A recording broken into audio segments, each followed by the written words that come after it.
Idol, kain na po tayo idol. Nagluto ako ng mga gulay idol. Yummy idol. Kain na tayo idol habang mainit pa yung gulay natin idol na bagong luto. Sa ngayon idol, magulay-gulay muna tayo idol para maging healthy yung katawan natin idol at bawas sa kanin idol.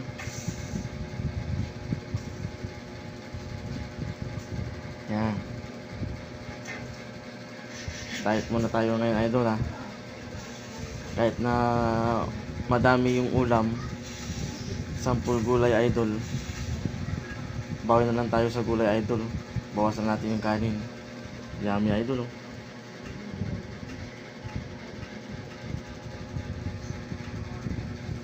Sarap. Bagong luto idol. Tapos konting kanin idol. Diet muna tayo ngayon idol para maging healthy yung katawan natin.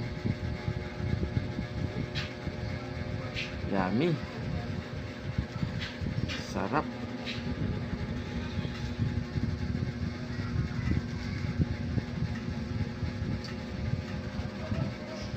Araw-arawin ko muna yung gulay ngayon idol.